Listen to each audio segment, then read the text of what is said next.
খুব সহজভাবে পালক চিকেন কিভাবে করা যায় আজকের রেসিপিতে দেখে নিন। টমেটো, পেঁয়াজ, রসুন, কাঁচা লঙ্কা, আদার একটা পেস্ট বানিয়ে নিলাম। নিয়ে পরিমাণ মতো মাংসের সাথে দিয়ে দিচ্ছি। এবার দিয়ে দিচ্ছি নুন, অল্প করে হলুদ, গোলমরিচের গুঁড়ো। গোলমরিচের গুঁড়োটা খুব দরকারি। সঙ্গে টক দই আর ধনে জিরে গুঁড়ো, আর একটু দেবো কাশ্মীরি লঙ্কার গুঁড়ো। খুব ভালোভাবে ম্যারিনেট করে রেখে দেবো কিছুক্ষণের জন্য, চাইলে ফ্রিজেও রাখতে পারেন। এবার একটা ফ্রাইং প্যানে তেল গরম করে দিয়ে দিচ্ছি ছোট ছোট করে কুচিয়ে রাখা পেঁয়াজ। খুব বেশি ভাজবো না। সঙ্গে দিয়ে দিচ্ছি রসুন কুচনো। একটু হালকা করে গোলাপি রঙটা এলে দিয়ে দেব সমস্ত মাংসটা। চাড়িয়ে সবটা দেবো বলি একটা রকম ফ্রাইং প্যান নিয়েছি। এবার ঢাকা দিয়ে দিয়ে একটু ভাজা ভাজা করে নেব।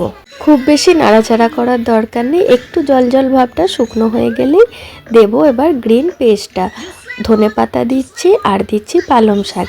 একটু হালকা করে গরম জলে ভাপিয়ে নিচ্ছি, তারপরে বরফ দেওয়া জলে ঠান্ডা করে নিচ্ছি সঙ্গে সঙ্গে। কালারটা খুব ভালো আসে। দেখুন কত সুন্দর কালার এসেছে না? ব্যাস এইটা দিয়ে দেওয়ার পর আর ঢাকা দেব না। একটু ভাজা ভাজা হলেই সামান্য একটু মিক্সির জারটা ধুয়ে জল দিয়ে দেব। ব্যাস আর কিচ্ছু করব না। মাংস সেদ্ধ হয়ে যাবে, গ্রেভিও রেডি হয়ে যাবে। একদম শেষে দিয়ে দিচ্ছি ধনে পাতা আর পেঁয়াজ পাতা কুচোনো একদম ভরে ভরে। তাহলে গ্রিন কালারটা আরও ভালোভাবে খুব ভালোভাবে খুলবে। এই রান্নার একটা বড় ভিডিও পোস্ট করা আছে, সেখানে সমস্ত ডিটেলস শেয়ার করা আছে। যদি দেখতে চান রিলেট ভিডিও লিঙ্কে টাচ করবেন, পেয়ে যাবেন।